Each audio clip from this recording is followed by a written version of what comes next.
Fala, beleza? Como é que vocês estão, meus amigos? O vídeo hoje divide aqui em 6 partes e vamos começar falando sobre uma notícia que nos ajuda a entender como nascem os escândalos ministeriais. Depois disso, quero trazer para vocês algumas decisões judiciais para lá de polêmicas que tomaram conta das redes sociais ao longo do dia de ontem e quero relembrar algumas coisinhas que aconteceram bem no finalzinho de 2023. Aí depois, mais uma vez, temos que falar da nomeação do Lewandowski para ministro da Justiça e Segurança Pública.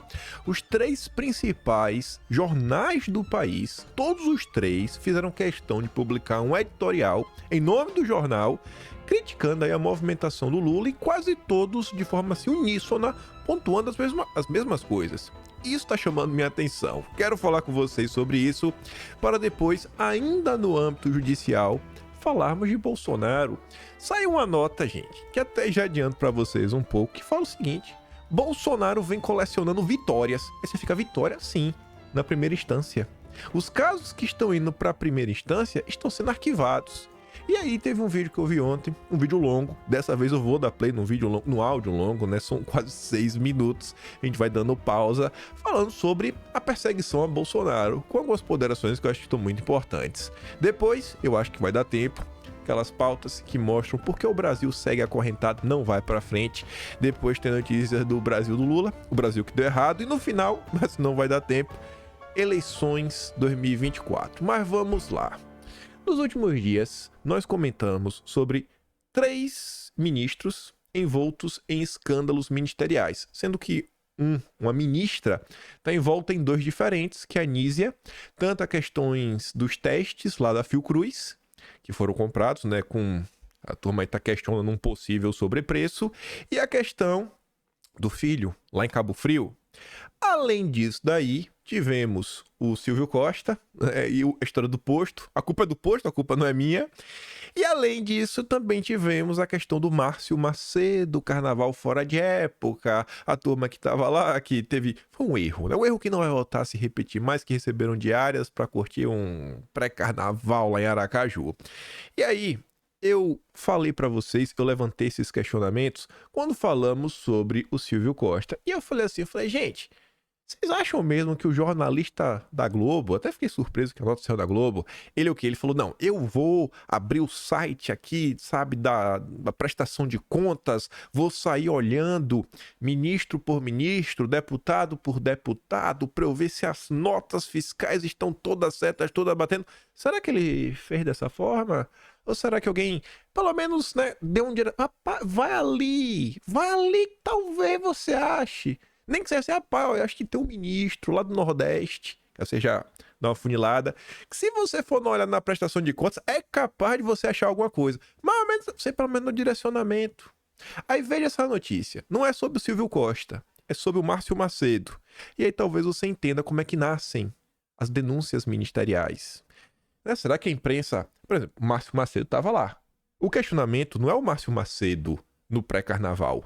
É sobre o fotógrafo e mais 2 assessores. Que não foram não foram esses assessores que tiveram suas fotos circulando nas redes sociais. Aí você vê, ó, a velha guarda quer voltar.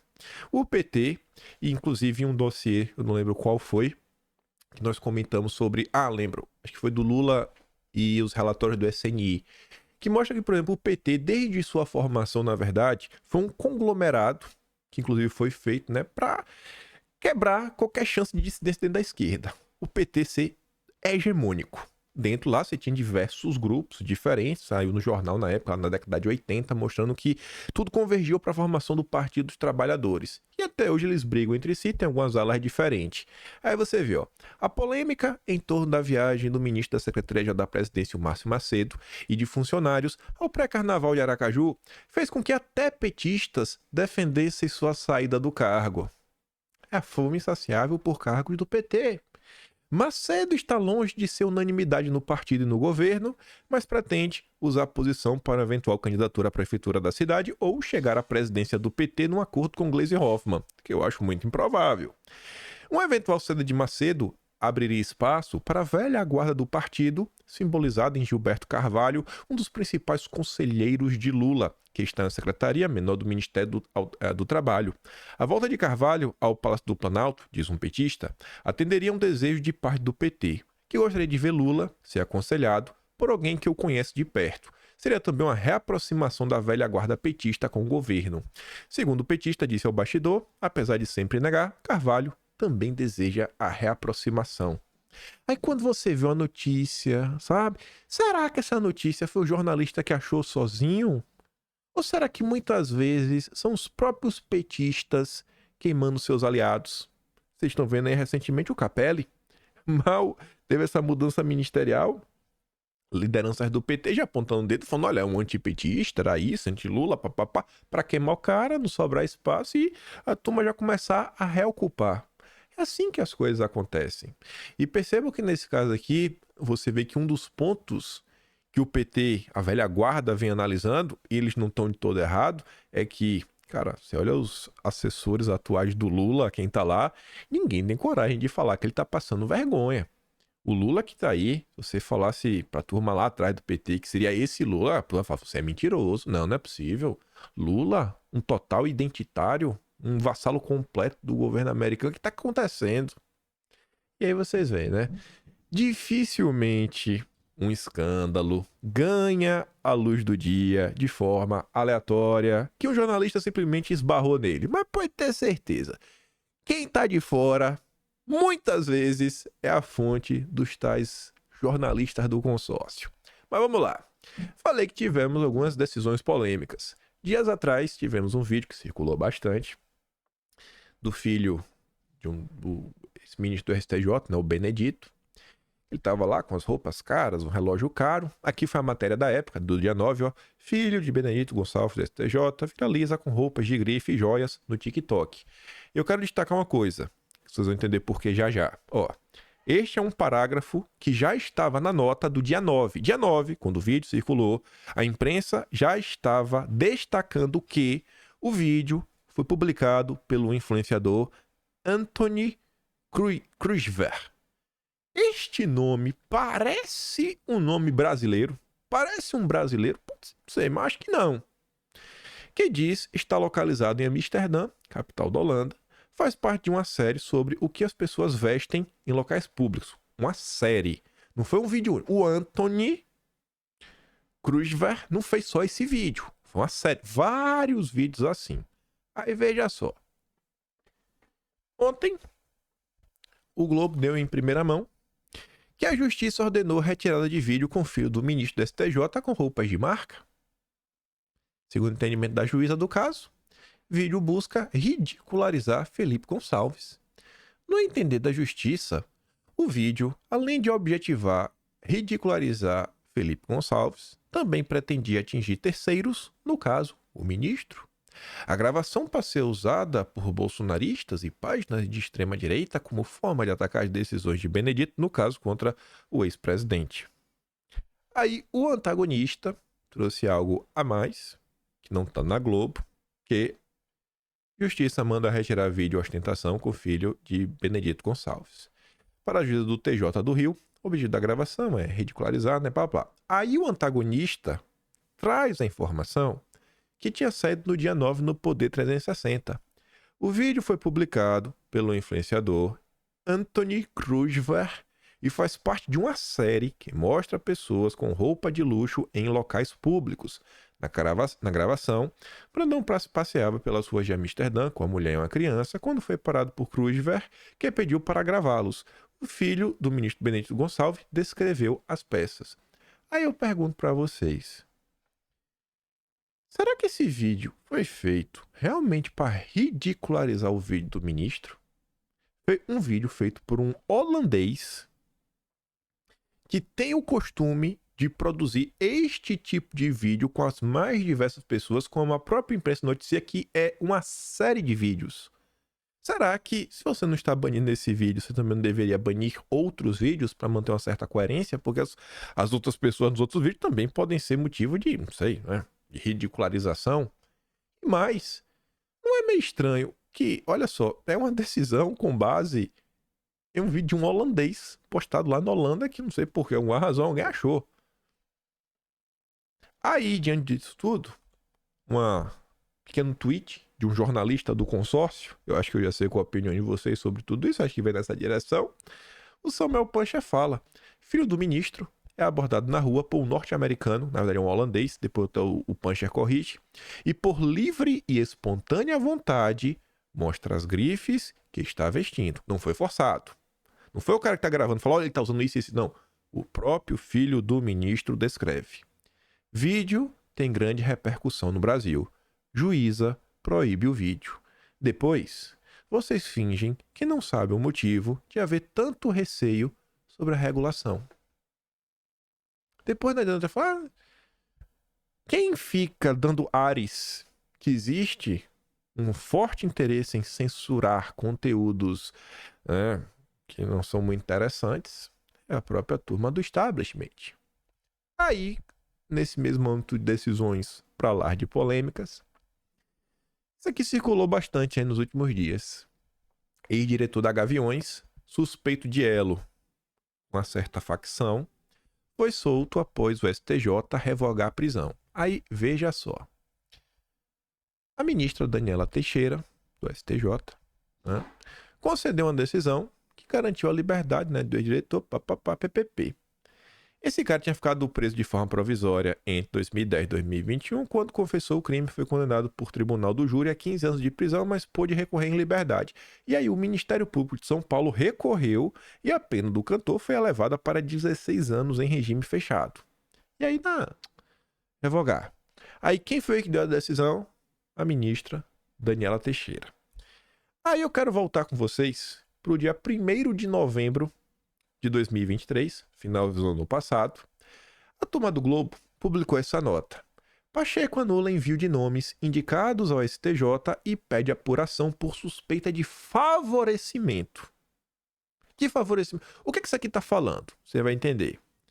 O Pacheco suspendeu o envio dos nomes aprovados pela Casa para ocupar vagas no STJ e pediu para averiguar se houve favorecimento à advogada Daniela Teixeira, a juíza desta decisão. O Pacheco, vamos ver se tem algum tipo de favorecimento. Uma das indicadas pelo Lula. Uma das indicadas pelo Lula. Uma das indicadas pelo presidente Luiz Inácio Lula da Silva.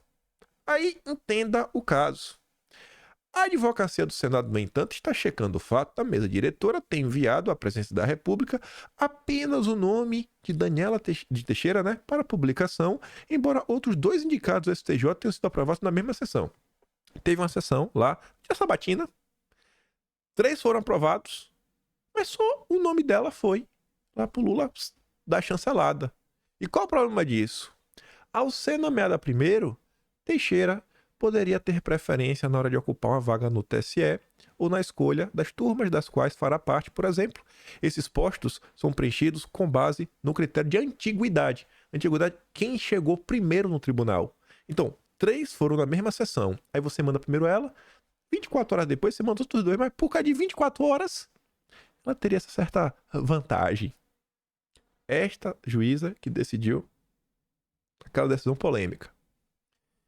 Teixeira foi indicada por Lula, a partir de uma lista aí, né, elaborada pela OAB, e na disputa pelo STJ, ela teve apoio do Grupo Prerrogativas, o grupo de juristas, né, apoiadores do Lula.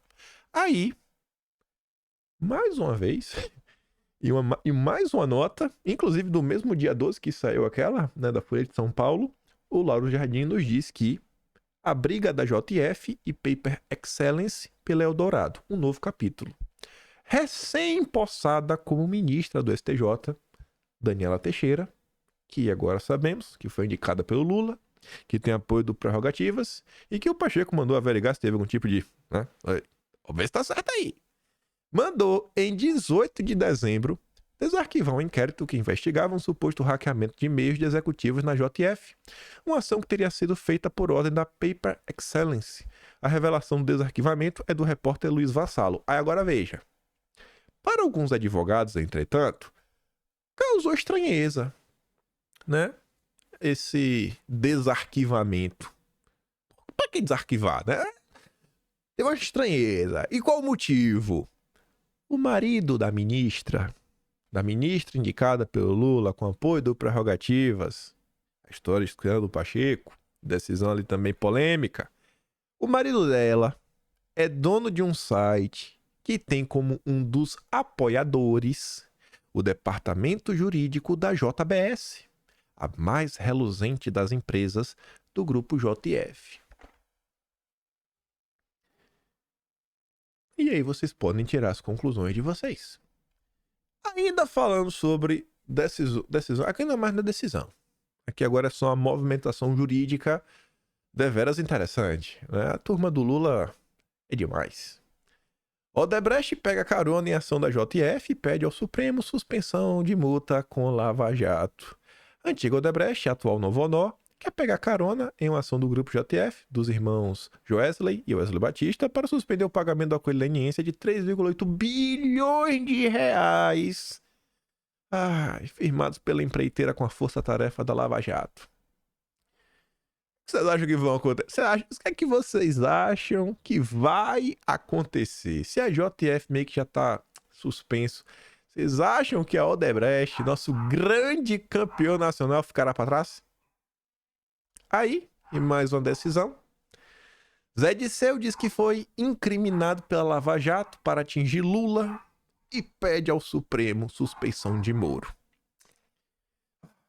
Outro que pegou carona, né? Disseu pegou carona num processo do petista, né, no Supremo, para tentar anular 2 condenações na Operação Lava Jato. A defesa do ex-ministro pede que o STF reconheça que, assim como no caso do Lula, o ex-juiz Moro, hoje senador, também foi imparcial ao condená-lo na investigação. O objetivo é anular sentenças que chegam a 32 anos de prisão pelos crimes de corrupção passiva, organização criminosa e lavagem de dinheiro. Qual a aposta de vocês para este julgamento? Qual a aposta, né? Qual a aposta de vocês? Mas vamos continuar. Não sei se só eu, ou sei lá se tá rolando ou não. Até falei lá no canal secundário, lá no Talking Show, né? Ah, rapaz, parece que o ano virou, tá com seu amigo meu, né? Parece que, sei lá, o povo dá uma mudada assim. Eu sinto que só eu tô meio que do mesmo jeito. É mudança, não sei se o pessoal tá de férias, né? Sei lá, as redes tá meio... Até os assuntos que estão viralizando mais estão meio que diferentes. E, assim, eu não tô vendo uma comoção tão grande, ou pelo menos uma repercussão tão grande, né? Os holofotes sendo despejados, nessa questão da nomeação. Pelo menos não tá ganhando assim tanto espaço, pelo menos lá no Twitter, né? E aí eu fiquei assim, pô, acho que é a primeira vez que eu tô vendo um assunto que envolve a nomeação, né? Pô, envolve o judiciário, porque é o Ministério da Justiça e Segurança Pública. E você tá pegando aí um ex-juiz da Suprema Corte, tá sendo indicado para ser ministro. E eu tô vendo mais comoção da imprensa do que das redes. Eu falo, rapaz, o que tá acontecendo com esse Brasil, hein? O ano começou de uma forma diferente. Ontem mostramos como a Globo já tinha reclamado, e também mostrou outros textos. Ontem eu trouxe também para vocês aquela análise, né, que conversou com especialistas, que é o No Valor Econômico, falando sobre o judiciarismo de coalizão, e aquele texto parece que ganhou contornos ainda maiores. Aí a Globo já tinha falado, ó, é meio complicado isso aqui, viu, essa aproximação aí, ó, rapaz, Lula, aproximação perigosa, cuidado, Lula. Aí agora, na mesma linha, vem a Folha de São Paulo falar de relações perigosas, né? Editorial, em nome do jornal. Aqui não tem jornal, aqui é em nome do jornal. A empresa Folha de São Paulo chancela isso daqui.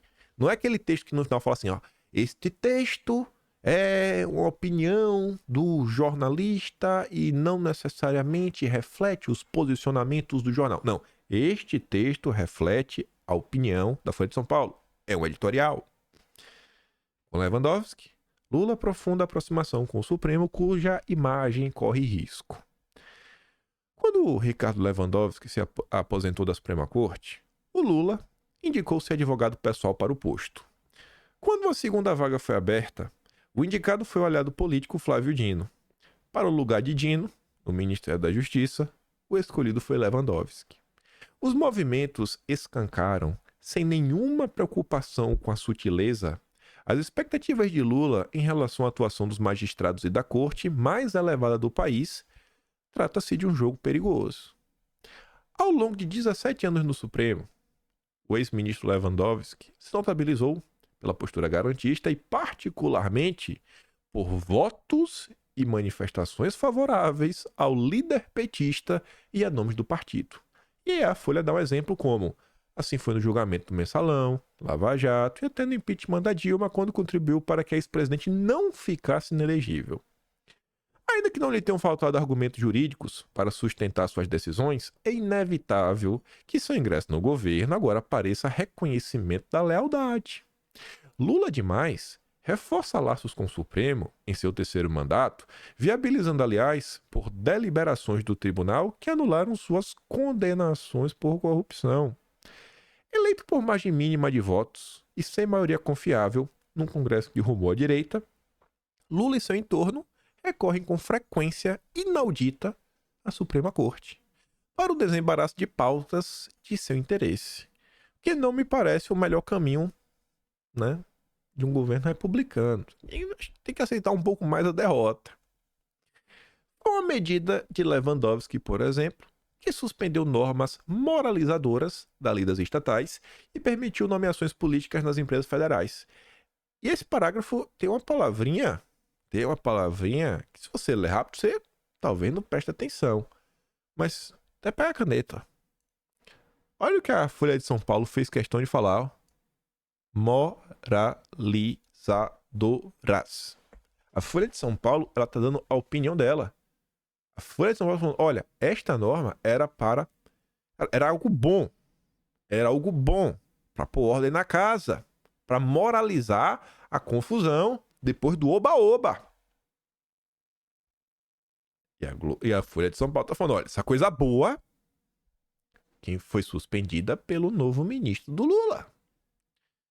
O plenário do tribunal, note-se, até hoje, não examinou o tema. Ali também se resolveu o imbróglio do pagamento dos precatórios. Né? Outra coisa, mas beleza. Lula tem em um ministro, né, lá, e que atualmente é presidente do TSE, um aliado-chave na ofensiva pela regulação da internet que traz ameaças indisfarçáveis à liberdade de expressão. Eu li isso daqui e falei: não é possível que a Folha de São Paulo escreveu isso. Não é possível que a Folha de São Paulo escreveu isso. E aqui, mais uma vez, a Folha de São Paulo, ela não tá relatando o fato, ela tá realmente, assim, exprimindo a sua opinião por completo. Ela fala que existe uma ofensiva na regulação da internet. É um aliado-chave nesse processo.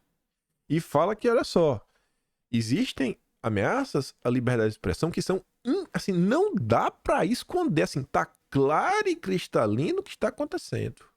Dino, na justiça, dedicou-se ruidosamente à causa, senhor. Imagina, assim, a gente, o ponto é o seguinte: o que aguarda o Brasil em 2024 para a Folha de São Paulo, a Globo e o Estadão? Cada um desses veículos, os 3 maiores jornais do país, que são jornais que ainda têm a versão impressa, todos eles publicarem um editorial que segue esta mesma linha, neste mesmo tom. A Globo não fala da questão da censura. A Globo quer censura. Mas a Globo também pontuou que tem uns negócios meio complicados. E o Estadão, a gente já comenta. Depois desse, o editorial. Tanta proximidade não se dá sem riscos. E, o mais óbvio, é para a credibilidade do judiciário. E aí a Folha termina seu editorial falando a mais um porém. Um Supremo, olha a palavra, ativista, que vem a tomar decisões controversas sobre temas da alçada do legislativo, tende a provocar reações e atrair represálias do mundo político, como já vem acontecendo, e da sociedade. Eu não acho que quando a Folha de São Paulo está falando da sociedade, ele está falando dos bolsonaristas. Eu acho que a Folha de São Paulo, quando diz da sociedade, já que eles desumanizam os apoiadores de Messias Bolsonaro. Então falou assim, olha, setores da sociedade como a própria imprensa pode começar aqui, reagir, etc, tudo mais. Se as coisas vão mudar ou não, eu não sei. O que eu sei é que na vida é um processo. É tipo a avaliação do desgoverno. Antes da pessoa que acha que o governo Lula tá ótimo começar a olhar pro governo e falar que o governo tá péssimo, tem um processo. Tá ótimo, aí cai pra bom, regular, mais ou menos, ruim, né? Péssimo. Vai cair. É um processo. Quando você olha o tom da imprensa, principalmente em relação ao judiciário, ao longo de todo o governo Bolsonaro, você vê, cara, tá mudando. Pra mim, o ponto que eu vi realmente assim, ó, é como se fosse um gráfico, né? Ele vem assim, ó, a imprensa vem caindo, caindo, caindo, e aí começa a subir. Então, o ponto, bateu no fundo do poço. Foi a decisão, a primeira decisão do ano passado, do ministro Dias Toffoli, sobre os acordos de leniência, que o governo Lula matou no peito e falou, é nossa. Ali começou a turma a ficar meio chateada. Ali eu acho que a turma falou, peraí, aí tá demais. A corte que teve méritos, aí a Folha termina relembrando, a corte que teve méritos inegáveis na resistência aos ataques de Bolsonaro às instituições, cabe zelar por sua imagem e conduta. Essa não é preocupação de Lula. Ó, irmão, ó, lembra, beleza. Agora sim, a gente tá em nova era, agora não tem mais Bolsonaro. Acabou. Vamos voltar aqui um pouco pra normalidade. E a Folha termina falando, ó, não é preocupação de Lula. Já estão rifando Lula. Terceira via vem aí. Aí vem o Estadão, com um título extremamente polêmico. Venda casada. Como é que você fala isso numa situação dessa? Eu acho assim, muito antidemocrático. Não concordo, já deixo claro desde já. Acho que é uma ofensa. Ao colocar Dino no Supremo e Lewandowski na Justiça, Lula deixa claro que o jogo político se dará no Supremo. Se é uma garantia de governabilidade, também é óbvia a deformação do sistema. É a nova democracia. A tacada dupla de nomeações, consumada com a imagem do Lula, circundado por Flávio Dino e Ricardo Lewandowski no Palácio do Planalto, reafirma o movimento de aproximação entre o Executivo e o Judiciário como forma de sustentação da governabilidade. Pelas indicações casadas, pelo histórico de ambos e pelo discurso sem filtros de Lula, olha o que a Folha fala no início, não, o Lula tá fazendo sem nenhuma sutileza. O Lula não tá fazendo nenhuma questão de esconder o que ele quer fazer. O Estadão fala sem nenhuma sutileza. O gesto sela, em definitivo, aquilo que se avizinhava. Uma aliança tácita do governo com o Supremo, o reforço da politização da corte e sua consolidação como fiador de um novo arranjo institucional no qual exerce papel crescente na arena política. É um novo passo. Eu até falei, olha só, gente, antes a gente tinha a judicialização, mas eu acho que a coisa agora está chegando a um novo ponto, tem até o nome, judiciarismo de coalizão. Agora o Estadão vem com a mesma análise. Na cosmologia lulopetista, o sentido é o mesmo ao nomear como seu novo auxiliar um ex-integrante da corte que deu sucessivas demonstrações de apreço e proteção jurídica ao próprio Lula e a muitos de seus companheiros. Foi o que a Folha destacou, foi o que o Globo destacou, que é o ministro, né? Pô, bem simpático, à esquerda. E ao levar a instância máxima da justiça, um aliado de primeira hora com perfil de notório saber jurídico. A despeito dos desafios de ambos, no estrito dever do cargo, aos dois reserva-se um papel inquestionável, ajudar Lula e seu governo. De maneira otimista, pode-se dizer que essa ascensão do judiciário significa uma reação inevitável do sistema de pesos e contrapesos da República, tisnado pela fragilização do Executivo, diante de um Congresso hoje hostil, indócil e forte, e de uma base partidária de apoio ao governo frágil e fragmentada entre muitas e médias bancadas. Isso já estava desde o governo Bolsonaro, né? Mas não era um problema. Não era um problema, porque era o Congresso com o Judiciário. Elementos que criaram uma espécie de parlamento bastardo, com poder gigantesco do legislativo sobre o orçamento e as agendas de interesse do executivo. O mesmo presidencialismo de coalizão, que manteve o funcionamento e o equilíbrio sistêmico durante o governo da Nova República, colapsou com a crise de representação depois das manifestações de 2013. Não. O que fez esse presidencialismo de coalizão ruir é um despertar da população para a política. Quando a população começa a se preocupar e começa a ver que as suas ideias não estão sendo representadas. Isso foi o que fez ruir. Isso foi o que fez ruir. Essa é a história do Brasil. Acho que se hoje alguém me perguntasse como estudar a história do Brasil, eu falaria, rapaz, você tem que pegar a história do Brasil por um prisma. A luta do establishment versus o povo. Que o establishment seria as elites nacionais, as oligarquias nacionais, as grandes famílias, sempre com apoio de forças internacionais, versus o povo e as lideranças do povo naquele momento histórico. Ao longo das eras, né, tiveram representantes que o povo olhava e falou: esse cara aqui é o cara que me representa. Você já teve isso. E esse é o processo. Não deu certo por quê? A turma tá olhando e falando: irmão, isso não me representa. Mas de jeito nenhum. De jeito nenhum. E aí o Brasil teve seus períodos de um pouco mais de calmaria, que normalmente sempre foi precedido a movimentos um pouco totalitários, né, que reduziram a liberdade no Brasil. Vídeo lá em 89, né, turma, e aí veio a República Velha, que é a República da Bucha, né, coisa, e eu tava parando pra ver que normalmente quando você tem uma mudança no Brasil, você realmente tem uma mudança, normalmente é sempre de um rompante, tem uma ruptura. É que você o que veio aconteceu. É isso aqui, é sempre uma ruptura.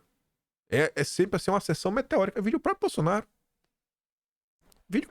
Bolsonaro foi presidente do Brasil. Desculpa, presidente do Brasil na primeira tentativa. Bolsonaro tinha sido deputado várias vezes? Tinha sido deputado várias vezes. Bolsonaro já começa a mudar o barquinho dele ali em 2014? Sim, mas gente, ainda que seja em 2014, é algo muito rápido. Se você ainda concordar que foi depois de 2014, quando ele se reelege deputado, ainda assim é muito rápido. 4 anos o cara estalou os dedos. Eu acho que a sessão de Bolsonaro ali é 2016. 2016 começa, 2017 pega uma atração gigantesca, que é a base que hoje são as tios do Zap já embarca ali. E 2018 é só o final. É só a galera que não acompanha a política, normalmente, o afegão médio, fala: esse cara que eu vou votar. E o cara fala: é sempre assim. Esse é o processo. Então não tem crise de coisa.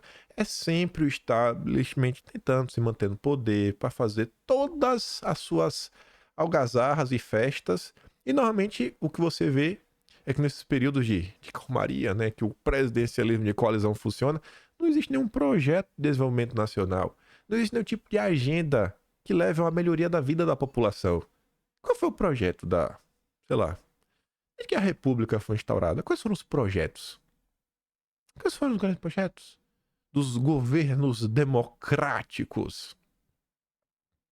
Tirando o governo de Juscelino Kubitschek, teve lá os 55, né, que é o Brasília, etc.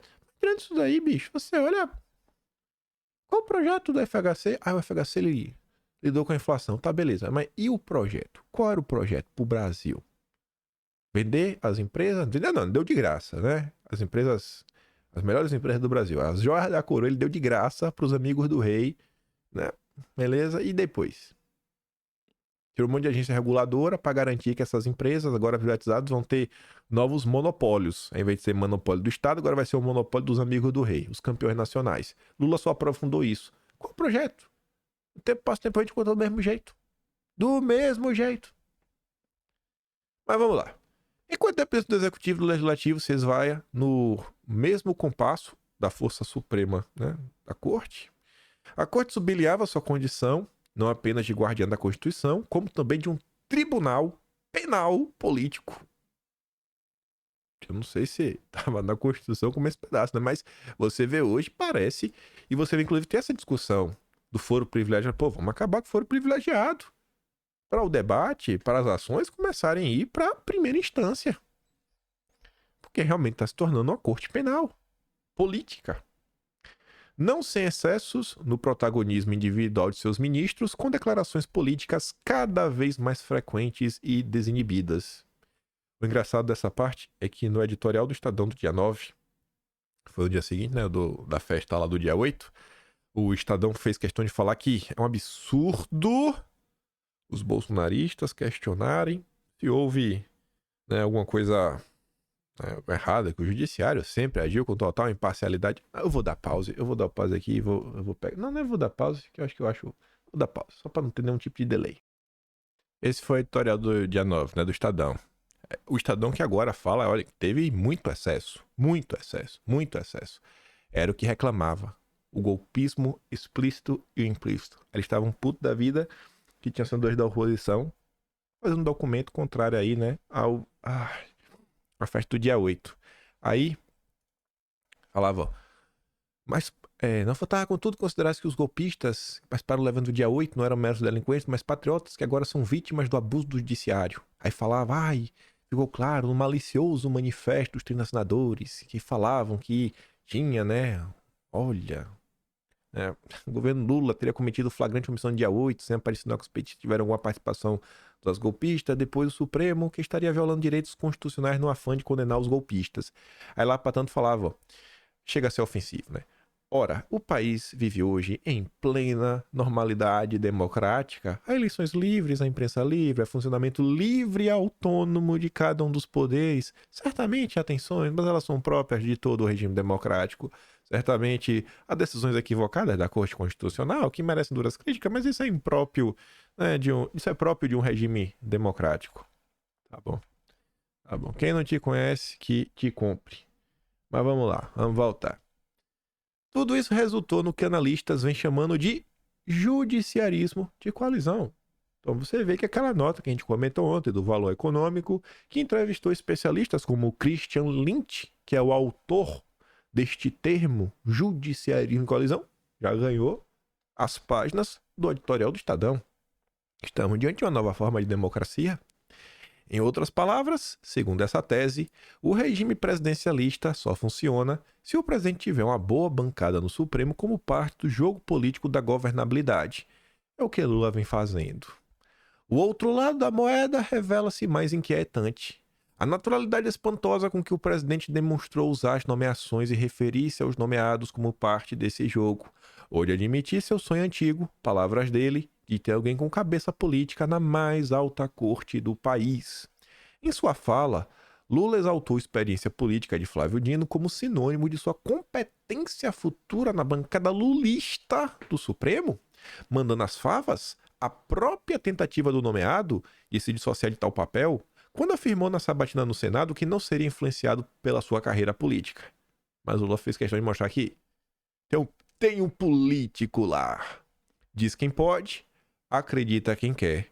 Já de Lewandowski, espera-se um pouco mais de equilíbrio e comedimento ao tratar dos temas de sua futura pasta, diferente da vocação midiática de Flávio Dino. Ele tem a confiança e o respeito de seus ex-colegas, respaldo no meio jurídico e, é inegável, uma enorme folha de serviço prestado à defesa de Lula e de outros réus petistas durante o calvário na Lava Jato. Do futuro ministro da Justiça, portanto, não se questiona a fidelidade ao novo chefe, nem a capacidade de trazer-lhe dividendos políticos e institucionais junto à sua antiga casa. No jogo de sobrevivência política, Lula ampliou seu cardápio de possibilidades de governabilidade para conter o Congresso, enquanto o Supremo aprofunda seu risco maior, ser visto cada vez mais com desconfiança por imiscuir-se em demasia em questões políticas e partidárias. Maus presságios. Maus presságios. Maus presságios. E aí, ainda no âmbito jurídico, saiu essa nota aqui, que foi um levantamento. São números. Bolsonaro coleciona arquivamento em casos enviados à primeira instância. Mas processos sobre a pandemia ainda são ameaça? Porque esse daí não está na primeira instância, né? Um ano após deixar a presidência e ter pedidos de investigação contra ele enviados à primeira instância, Bolsonaro tem conseguido vitórias. Olha só, gente, que coincidência. É sair lá de cima e venceu. Das 14 ações que deixaram o Supremo, 12 foram arquivadas nos últimos meses. Vejam como são as coisas, hein? Vejam só como são as coisas. Aí as ações é o seguinte. A ação de Bolsonaro lá, aquele... Eu não sei qual foi o termo jurídico que foi utilizado, mas você lembra da Maria do Rosário? A dá que eu te dou outra?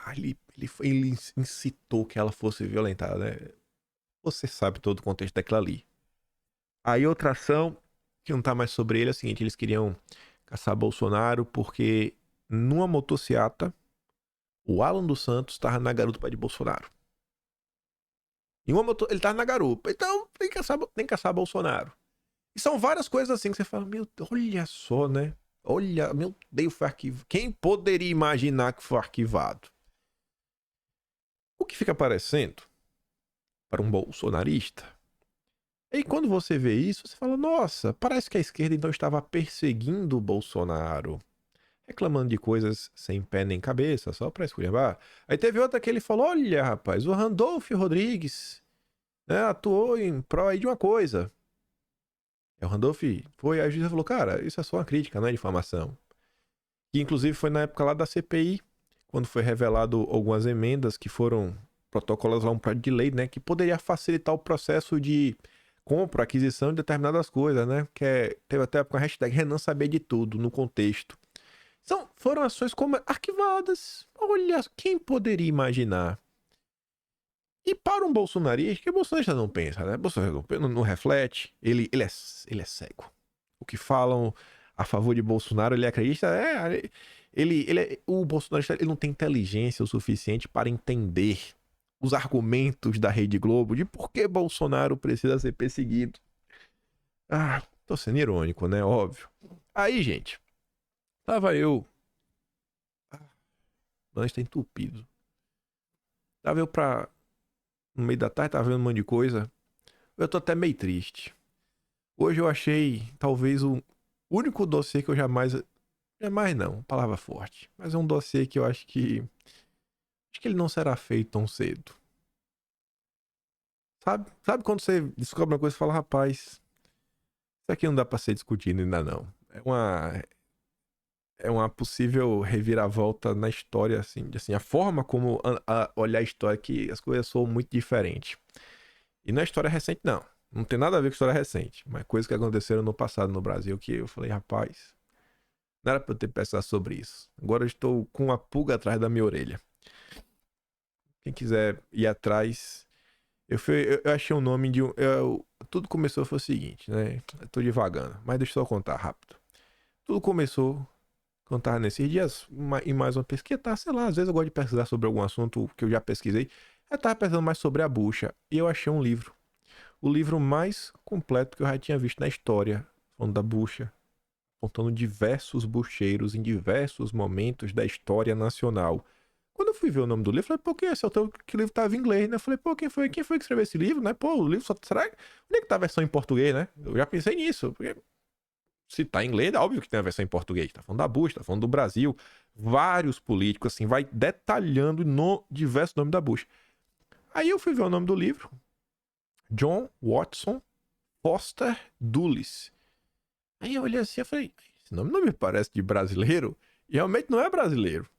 Esse livro não existe em português.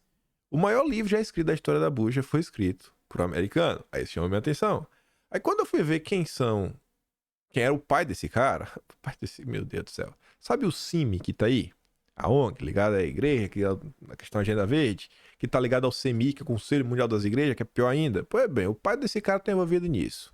O tio dele, ninguém mais, ninguém menos do que chefe da CIA. É o Allen Foster. O pai dele, que é o José... o John Foster, foi só secretário de Estado. Veio ao Brasil, tem fotos com o José... E aí eu comecei a pesquisar, daqui a pouco entrou o nome de mineração, aí eu comecei a ver algumas coisas, tava lá, esse cara que eu era historiador veio pra trabalhar na mina, que era a Hanna, que teve um negócio com o governo, eu falei, olha, comecei a se conectar com a questão do IAB. Aí comecei a olhar algumas coisas, comecei a me passar o que aconteceu no passado, aí comecei a achar outras coisas que eu não vou entrar. Tipo, umas coisas que eu falei, bicho, começaram a aparecer algumas denúncias de coisas que, sabe... criaram desdobramentos na história do Brasil que eu falo, cara, teve interferência internacional mais uma vez aqui, eu não acredito. Mas essa história aqui é muito complicada para ser comentada e até para juntar esses fatos, eu passei acho que eu passei tanto tempo lendo sem me preocupar em separar nenhum material que eu falei, cara, isso aqui não... Vou guardar para mim por hora. Vou guardar para mim. Vamos ver o que é que o futuro traz aí, mas a história na minha cabeça ela tá bem clara. Mas voltando aqui para Bolsonaro, falando de perseguição, quando eu tava passando no Twitter, né, no meio disso daí, pesquisa outra, aí eu vi esse vídeo aqui do Mafinha.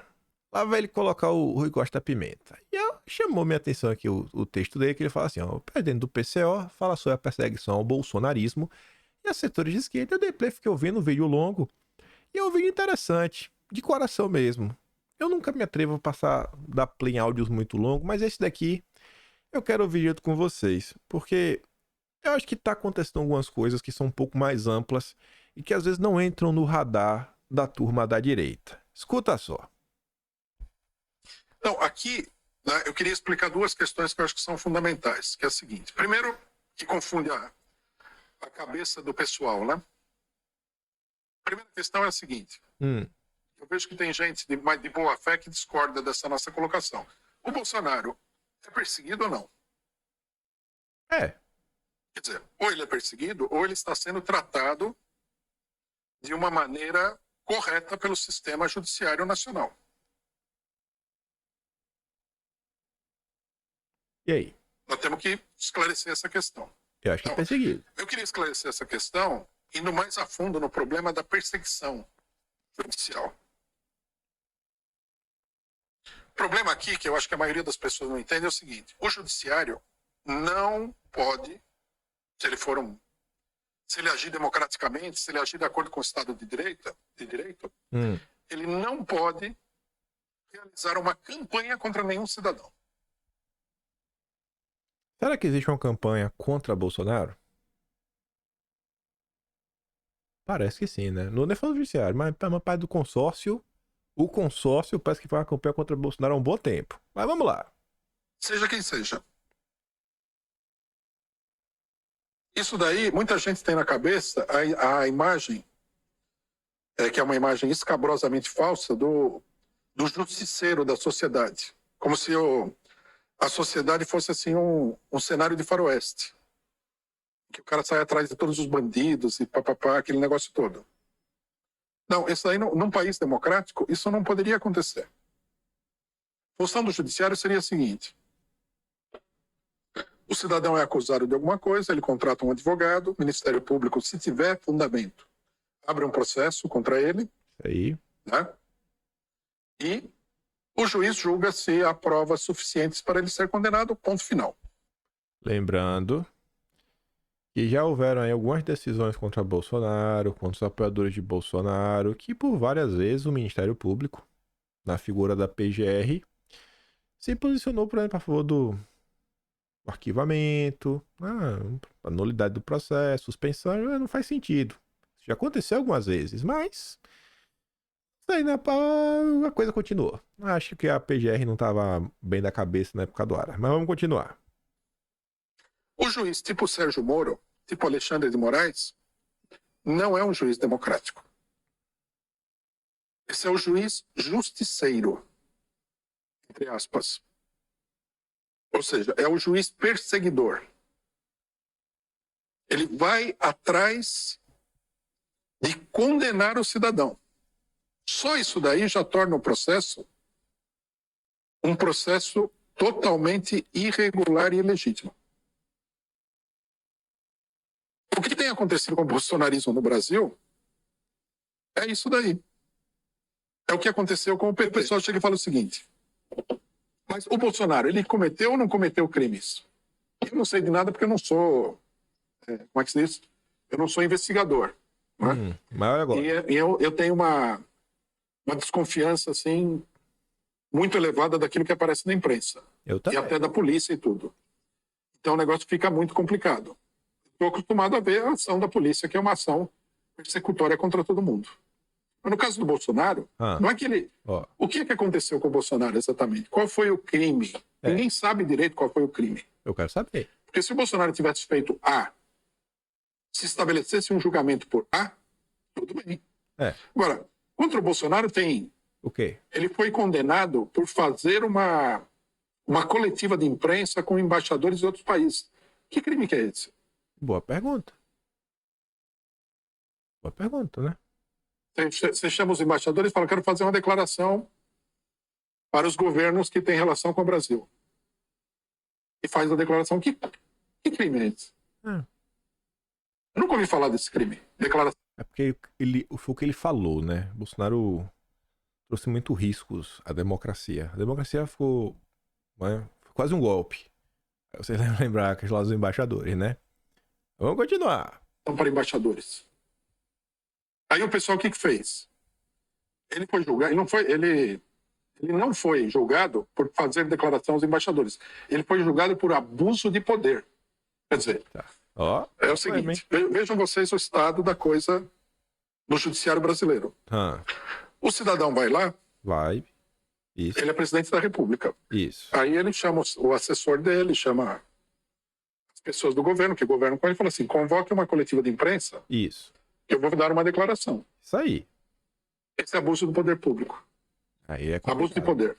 Vai. Por quê? Porque ele teria usado o cargo para fazer a declaração. Faça meu favor.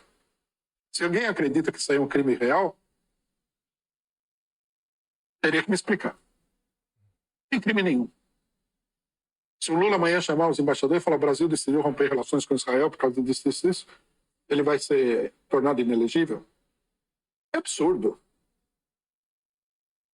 Isto, o pessoal pode gostar ou não gostar. É uma perseguição. E nós, PCO, nós não vamos colocar o nosso nome debaixo desse tipo de arbitrariedade judicial. Quer condenar o Bolsonaro? Muito que bem. Tem problema nenhum. Eu não tenho problema nenhum com a condenação do Bolsonaro. Desde que seja feita através do devido processo legal democrático. E ponto final. Eu não acho que condenar o Bolsonaro é tão importante que você precise quebrar todas as leis do país para condenar o homem. Nós não achamos isso. A Globo É absurdo. A Globo concorda. A Globo acha que é de boa. É isso que está em questão, que o pessoal não gosta. Eles querem que eles querem nos forçar, porque isso aqui é uma campanha de coação, né? Se você não concorda com essa lambança, você é corrupto, você está usando dinheiro público.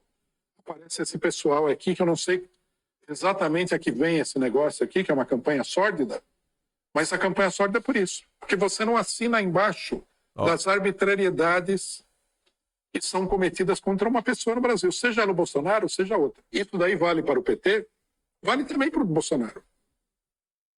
Por que seria diferente? Ou a nossa filosofia é a seguinte, se for contra mim, eu sou favorável a passar por cima de todos os princípios democráticos e direitos democráticos da população. Se for a favor, daí eu invoco o direito democrático. Bom, se a sua política é essa, você não defende o direito democrático de ninguém. Você defende, ele está puxando a brasa para sua sardinha, numa questão imediata. Isso precisa ficar claro. Tá claro, tá claro. Acabou? Precisa ficar absolutamente claro. Bom, essa é a primeira questão. Espero que eu tenha conseguido deixar o problema claro. Conseguiu. Essa primeira questão, que ficou claro, é a quarta parte de uma confusão que está acontecendo nos últimos dias. Que confusão é essa? E aí eu vou explicar para vocês.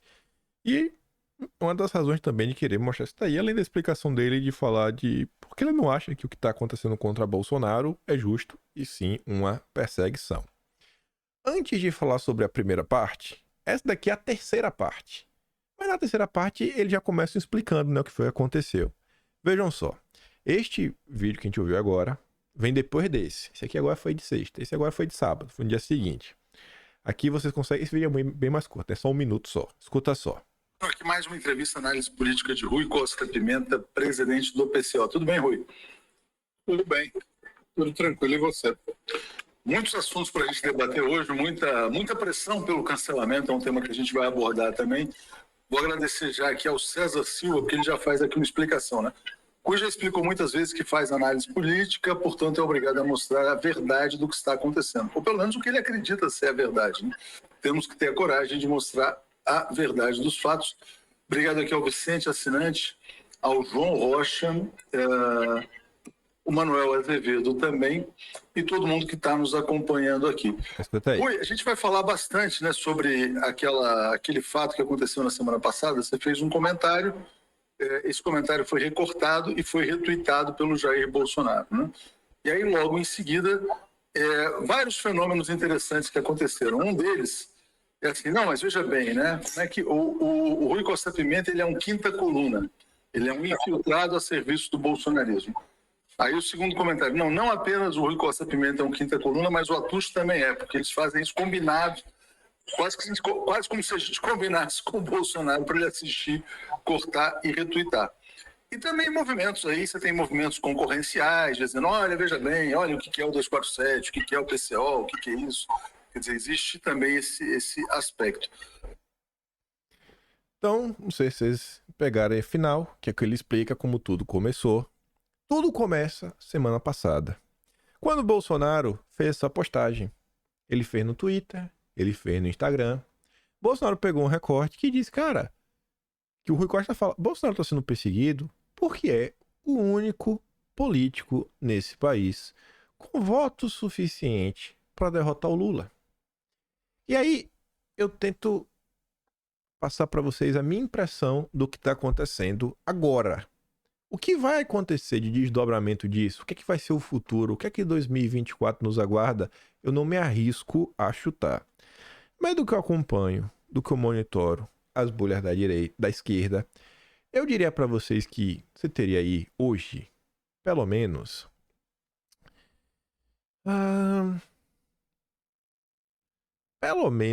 pelo menos uns 2, 3 grupos na esquerda. Você vai ter aquela esquerda chamada woke, os identitários, a turma que tenta realmente avançar aquelas pautas da área de costumes, né? Bem coloridas, bem diversas, etc, tudo mais. Você tem a turma que está preocupada com isso. Você tem uma turma, seria, o pessoal fala, aquela esquerda mais raiz, etc, tudo mais, tá mais preocupada, sei lá, questões trabalhistas, tipo imposto sindical, vamos mexer aqui na reforma da Previdência, vamos fazer isso, vamos fazer aquilo outro, né? Vamos aqui uns puxadinhos de emprego, etc. Eles não estão preocupados só isso, tem outras coisas a mais. E tem um terceiro grupo que seria um pouco similar a esse segundo, mas que ele está preocupado mais com algumas obras de desenvolvimento nacional. Ele tá mais à esquerda, mas ele já tá assim um pouco mais distante do Lula, aquele cara meio que votou no Ciro Gomes, que tá assim reclamando, tá só insatisfeito. Aí vem a questão da margem equatorial e fica reclamando, etc, tudo mais. E aí o que é que eu venho observando é que pessoas declaradamente de esquerda, que votaram no Lula, fizeram campanha pro Lula, estão começando a reclamar. Começando a reclamar. O que isso significa? Significa que eles não vão votar nunca mais no Lula? Não sei. Eu sei que eu vi comentários, trouxe para vocês recentemente em vídeo, de pessoas falando que em 2026 eles vão anular o voto. Vão anular o voto. Ele não vai votar nem no Haddad, nem na gente. Vai anular o voto. Mais de uma pessoa falando isso. Trouxe para vocês, ao longo da semana, esse tipo de comentário. Isso tá acontecendo. E aí, o Atucho, ele tá falando, e o Rui Costa também fala no vídeo, o seguinte, cara, ele falou coisa de Bolsonaro. Falou uma verdade. Nada além disso. Aí a turma tá revoltada, porque ele falou uma verdade que não deve ser dita, que Bolsonaro tá sendo perseguido. E aí tem alguns setores, e aí lembra muito a primeira matéria do vídeo, do Márcio Macedo e do Gilberto Carvalho, que estão vendo, né, aquele cheirinho de sangue. O gado petista cego, que você não pode criticar o Lula em nada, você não pode fazer um tipo de aceno, você não pode falar verdades incômodas, tá cancelando. Aí vem grupos como o ICL, do Eduardo Moreira, nosso glorioso banqueiro de esquerda, que contrata só os melhores, tipo o Chico... Como é, rapaz, o nome do Chico? O cara que era da Globo? Chico Nascimento? Não lembro. Aquele que apresentava lá o Bom Dia Brasil, que se aposentou, que tá lá agora. É esse daí, atrás do Leandro Demore, atrás do Guilherme Amado, atrás do William de Luca, que também é da Globo. A turma vai pra cima, vai pro cancelamento, tenta jogar o Brasil 247 no limbo. É o maior portal ligado ao petismo. O Rui Costa Pimenta também. E a turma tá brigando. E as críticas vão crescendo. Aí esses setores que estão um pouco mais descolados já começam a apontar o dedo e falar, olha, o Lula tá com políticas neoliberais. Olha, o Lula tá se vendendo pro Biden. Olha, o Lula tá sabotando a Amazônia. Então, eles estão vendo que começou uma fissura. Começou uma fissura. E essa fissura, ela vem se intensificando. O que que vai resultar disso? Eu não sei. Eu não faço a mínima ideia. Eu não faço ideia. Você vê também que o consórcio, a Folha de São Paulo, deixa claro, o Lula não tá nem preocupado, tá nem aí pro Supremo. Texto bem crítico. O Estadão já tá criticando o Lula. Pra mim, o Estadão já desembarcou, mas desde o ano passado. Quando teve a primeira decisão do Toffoli, que o Lula matou no peito, pra mim ali o Estadão desembarcou. Obviamente, um Lula versus Bolsonaro, o Estadão vai ficar com o Lula. Que o Lula é o candidato do establishment. É o candidato das oligarquias. Sem sombra de dúvida, das elites. Mas, no momento, é só paulada, só bolachada na cara. Tanto que a turma do PT já perseguiu o Estadão em pelo menos 2 momentos. Quando sai a nota do Estadão sobre o empréstimo para a Argentina e no episódio da Dama do Mal, né, que circulou bastante aí ao longo do mês de novembro. Que, se vocês esqueceram, vai estar no Atlas, que sai amanhã, dia 15, nem tava lembrando, né? Tô olhando aqui agora. Mas enfim, para onde vai eu não sei. E aí, para tentar conter, e essa treta só tá crescendo, porque começa com Bolsonaro, veja só, um tweet de Bolsonaro começa a gerar confusão na esquerda, começa a gerar uma onda de cancelamentos, e a turma não tá sabendo lidar. Porque esse comentário do Alberto Cantalice, que é o presidente da Fundação Perseu Abramo, dos intelectuais do PT, ele coloca ali o print de Bolsonaro, né, e fala, ó, se isso é da esquerda, o que terá acontecido com a esquerda brasileira? Isso é esquerda, entre aspas, com todas as aspas, são pandegos folclóricos, por isso não representam ninguém. Falam porcarias e dão ferramentas aos adversários para nos atacarem. Não é burrice, é método. Ó o cancelamento. Não dividam a esquerda. Você está dividindo a esquerda, Rui Costa. Você está dividindo. Você percebe que sempre quem vem com esse papo de você está dividindo, faça críticas no privado, é sempre quem aprontou alguma coisa e não quer ser desmascarado? Assim como na direita, sempre quem vem, não, você está dividindo, é sempre o cara que aprontou alguma coisa e a turma tá apontando, ó, bicho, seguir por aí vai dar errado. Seguir por aí vai dar errado. E assim como na direita, a turma do Vamos Dividir, que falou, ó, esse cara vai causar problema. E o tempo passou e causou problema. Eu acho que, pelo menos a tendência natural do universo, né, que o Lula também tenha problemas. E aí eu sei que foi isso. Vem com o posto do Jair, começa uma onda de cancelamentos. Petistas graúdos começam a brigar, começa a dar paulado, começa a coisa. Aí vem os órgãos de imprensa petistas, da esquerda mesmo, raiz pra valer, entrar na coisa, tentar cancelar a turma do Brasil 47, a coisa tá crescendo. Onde isso vai parar? E qual vai ser a repercussão disso pra esquerda no Brasil? Eu não sei. Mas eu quero trazer isso aqui para vocês ficarem sabendo de coisas que acontecem para além da bolha da direita. E aí, em resposta ao Alberto Cantalice, o Rui Costa Pimenta fala o seguinte, ó. O dirigente do PT nos acusa de dar ferramentas aos adversários por falar a verdade. A saber que Bolsonaro é o único candidato da direita capaz de enfrentar Lula. Ele não deveria se escandalizar, deveria mostrar que estamos errados na avaliação e, mais ainda, deveria pensar que toda análise de uma situação tem consequência em termos da política a ser seguida. Acaso Trotsky estava errado quando assinalou o perigo que significava o caso do bigode para a classe operária? Acaso Stalin estava correto? Não significa perigo nenhum. Vai falar a comparação dele. Dá pra comentar o tema. Deixa pra depois. Dá até pra conectar bem aí. Que são coisas que o Lula tá fazendo que a turma da esquerda vai olhando assim. E parte dela, que não é essa esquerda woke, identitária, tá falando, pô, o Lula, tá demais, hein? Tá demais.